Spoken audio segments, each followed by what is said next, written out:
বাড়িতে chilli chicken বানানোর সময় পারফেক্টভাবে হয় না, তাই না? এই ভিডিওটা যদি আপনারা দেখেন তাহলে খুব ইজিলি বাড়িতে বানিয়ে নিতে পারবেন অনুষ্ঠান বাড়ির স্বাদের চিলি চিকেন। আর আজকের ভিডিওটায় যতগুলো কমেন্ট আসবে প্রত্যেকটা কমেন্টের উত্তর দেবো, তার সাথে যেই কমেন্টটা আমাকে ভালো লাগবে পরবর্তী ভিডিওতে সেই কমেন্টের আমি নামও নেব। তো চলো রেসিপি দেখে নেওয়া যাক। প্রথমে আমি বোনলেস চিকেন নিয়ে নিলাম, তার সাথে দিয়ে দিলাম ডার্ক সয়া সস, আবার দিয়ে দিলাম গোলমরিচের গুঁড়ো, লাল লঙ্কার গুঁড়ো, স্বাদ মতো নুন, আদা রসুন বাটা 1 চামচ, কর্নফ্লাওয়ার 1 চামচ, ময়দা 1 চামচ, তার সাথে দিয়ে দিলাম একটা গোটা ডিম।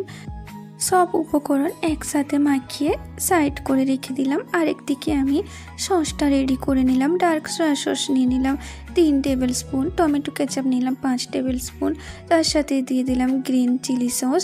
গ্রিন চিলি সস যেহেতু ঝাল হয় কম বেশি করে নিতে পারেন। তার সাথে দিয়ে দিলাম 2 চামচ কর্নফ্লাওয়ার আর পানি দিয়ে দিলাম। পানি আপনারা গ্রেভি হিসাবে কম বেশি করে নিতে পারেন। সব মিক্স করে নিচ্ছি, করে আরেক সাইডে রেখে দেবো। সসটা যদি আগে থেকে রেডি করে নেওয়া হয় তাহলে রান্না করার সময় কোনো ঝামেলা হয় না।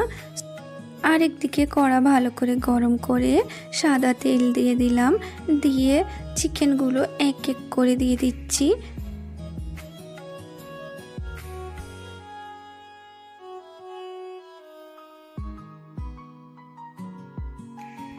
চিকেনগুলো উল্টে পাল্টে একটু ভেজে নেব 2 থেকে 3 মিনিট। বেশি কালার করার দরকার নেই, হালকা কালার চেঞ্জ হয়ে গেলেই হয়ে যাবে।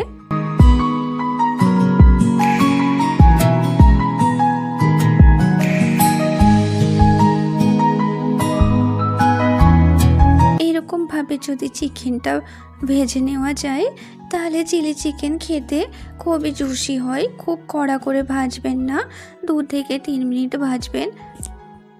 চিকেন ভেজে তুলে নেওয়ার পরে সেই তেলেতে দিয়ে দিলাম হিং, আদা রসুন বাটা 1 চামচ, আদা রসুন 1 মিনিটের মতো ভেজে নেব। তারপরে দিয়ে দেবো ক্যাপসিকাম এবং পেঁয়াজ। আচ্ছা, ক্যাপসিকামের ওজনটা বলে দিই। ক্যাপসিকাম হয়েছে আমার 150 গ্রাম, পেঁয়াজ আছে আমার 200 গ্রাম। তার সাথে দিয়ে দিলাম গোলমরিচ গুঁড়ো আর স্বাদ মতো নুন। নুনটা একটু কম করে দিবেন, কেননা সসেতেও নুন থাকে। 2 মিনিটের জন্য ঢেকে রেখে দিচ্ছি। 2 মিনিট পরে হালকা সেদ্ধ হয়ে গেলে সবজি, তারপর আমি এইখানে সেই যে বানিয়ে রেখেছিলাম সসটা, সেই সসটা দিয়ে দিচ্ছি। আগে থেকে এটা বানিয়ে নিলে তাহলে রান্না করার সময় কম বেশি পড়ে যায় সস, তাই জন্য আমি সাজেস্ট করব আগে থেকে এইটা করে নেবেন। গ্রেভিটা আপনারা কম বেশি করে নিতে পারেন, পানি কম বেশি করে নিলে হয়ে যাবে। তারপরে আমি দিয়ে দিলাম ভেজে রাখা চিকেনটা দেওয়ার পরে একটু নাড়াচাড়া করে নেব, করে চাপা দিয়ে রেখে দেবো আবার কিছুক্ষণের জন্য। তার আগে দিয়ে দেবো 1 টেবিল স্পুন চিনিটা দেওয়ার পরে সব স্বাদ ব্যালেন্স করে রাখে, তাই জন্য অবশ্যই চিনি দিবেন। তারপর একদম লো ফ্লেমে 3 থেকে 4 মিনিটের জন্য চাপা দিয়ে রেখে দেবো, যাতে চিকেনটা একটু সেদ্ধ হয়ে যায়। তারপর রেডি হয়ে গেল আমার চিলি চিকেন। এইরকমভাবে যদি আপনারা ট্রাই করেন তাহলে প্রথমবারেই চিলি চিকেন খুব সুন্দর হবে খেতে। আমার ভিডিওটা যদি ভালো লেগে থাকে তাহলে অবশ্যই লাইক করে সাবস্ক্রাইব করে পাশে থাকবেন।